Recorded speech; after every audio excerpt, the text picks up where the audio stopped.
மலைமகளே, நாய்க்குலத்தின் தலைமகளே, உலகத்தவர் போற்றும் வைவாம்பிகையே, வருகதேவி சக்தி, பூதகணங்களின் வாத்தியவலியும் சப்தரிஷிகளின் வேதம், நந்தியின் மத்தளம், நாரத காலம், வாணியின் வீழை, சப்தகன்யரின் ஆட்டம், எனது வழிபாடும் கண் அழகான கிடைக்கும் உள்ளம் குளிர்ந்திருக்க வேண்டுவன கேட்டேன்.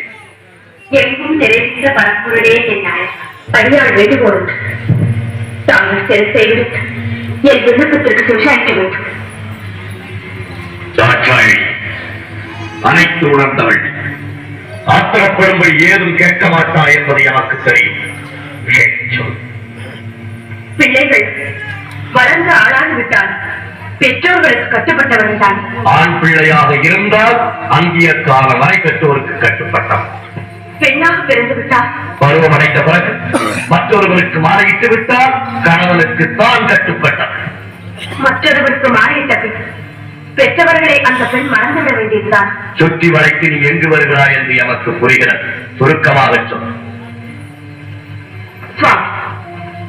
கோபப்பட்டு விடாதீர்கள். மறுமுறையும் மன்றாடி கேட்டுக் கொள்கிறேன். என்ன கேட்கப் போகிறாய்? என் தந்தை தட்சன் நடத்தும் யாகத்திற்கு சென்று வர வேண்டும் என்று மனதில் தோன்றுகிறது. உத்தரவு கொடுப்பீர்களா? என்னை அவமானப்படுத்த வேண்டும் என்பதற்காகவே எனக்கு அழைப்பு விடுக்காமல் யாகத்தை தொடங்கி இருக்கிறான் தட்சன். எனக்கு வழக்கமாக சேர வேண்டிய அமர்பாகத்தையும் தான் வருகிறான். அப்படிப்பட்ட கொடியவன் நடத்தும் யாகத்திற்கு நீ செல்வதா? நீ தந்தையாக இருப்பதா? அவன் பலரை மறைப்பதா? அதற்கு நான் உத்தரவு தருவதா? அவர் அழைத்த மறுப்பதையும் அமிர்வாகம் கொடுக்காமல் இருப்பதையும் குற்றம் என்று சுட்டிக்காட்டு. உங்களையும் வரவேற்று யாகத்தை முடியுங்கள் என்று அறிவுரை கூடத்தான் போட்டேன். அறிவு தட்சனுக்கு ஏராளம், அறிவு ஆணவம் ஏராளம் ஏராளம். அந்த ஆணவத்தை அகற்றி நல்லறிவு புகட்டத்தான் நான் போகிறேன். உன்னால் முடியாது. ஏன் முடியாது? அவன் அழியும் காலம் வந்து விட்டது. அதை தடுத்து நான் நிறுத்துகிறேன். நடக்காது. ஏன் நடக்காது? அவன் விதி முடிந்து விட்டது. அந்த விதியை என் மதியால் வெல்லுகிறேன். வேறையே அவமானப்பட்டு திரும்ப போகிறாய். இல்லை, என் தந்தை ஈசனுக்கு விரோதி என்ன என்ற அளவுக்கு அவர் மனதை மாற்றிவிட்டு வெற்றியுடன் திரும்பி வருகிறேன். ஒரு பெண்ணுக்கு பிறந்த வீடு சாஸ்வதமா அல்லது புகுந்த வீடு நிரந்தரமா? இதற்கு பதில் சொல்லிவிட்டு பிறந்த வீட்டிற்கு பெருமையும் புகுந்த வீட்டிற்கு நற்பெயரும் தேடி தருவதுதான் பெண்ணின் கடமை. ஆனால் நீ கணவன் சொல்ல நீதி தந்தையை காண செல்லுகிறார். என்ன செய்வது? பாசம் என்னை தூண்டுகிறது, வளர்த்த கொடுமை என் நெஞ்சத்தை வாட்டுகிறது. போவது உங்களுக்கு பிடிக்கவில்லை, போகாமல் இருக்க என்னால் முடியவில்லை. பிறந்த வீட்டிற்கும் புகுந்த இடத்திற்கும் விரோதம் ஏற்பட்ட பிறகு பெண்ணாக பிறந்தவள் இருப்பதை விட ஏற்பதே மேல். தந்தையின் பாசம் என்னையும் மீது மனதுக்கு வந்துவிட்டது. தவறுதான், என்னை மன்னியுங்கள். சென்று வர உத்தரவிடுங்கள். விதி உன்னிடமும் விளையாடுகிறார். போய் வா என்று சொல்லுங்களே.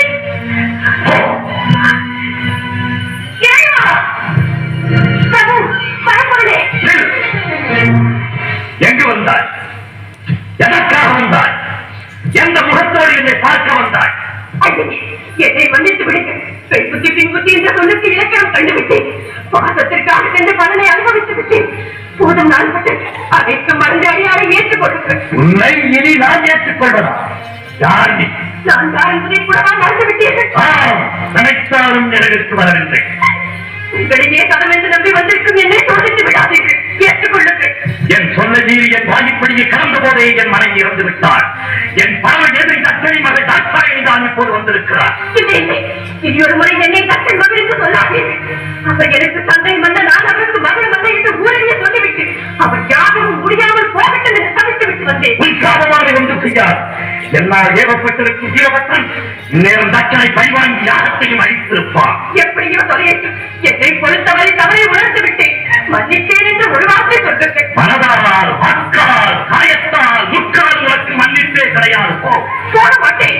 விட்டாலும் உங்கள் திருவடிகளில் விடுவித்தது. இந்த இடத்தை விட்டு ஒரு பெண்ணும் என்னால் பிரிந்தெடுக்க முடியாது. கிடையாது. என்னோடு சேர்ந்து வாழும் பாக்கியம் இனி உனக்கு கிடையாது.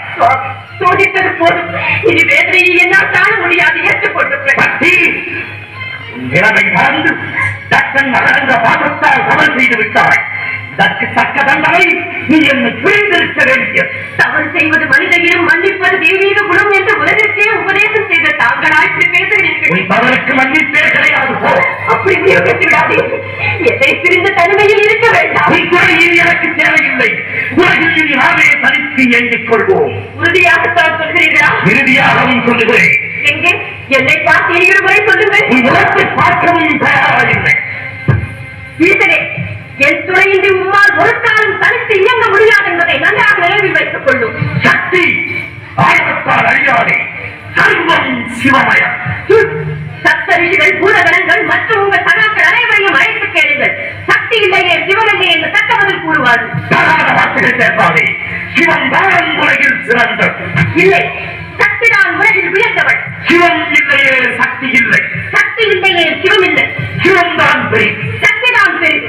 ஆணுக்கு பெண் அடிமை. அந்த ஆணையும் பெற்று தருவது பெண்மை. நீ இன்றி நான் உண்டு. நான் இன்று நீ இல்லை. ஆயா சக்தி இல்லையே சர்வமும் இருள் கொள்ளும்.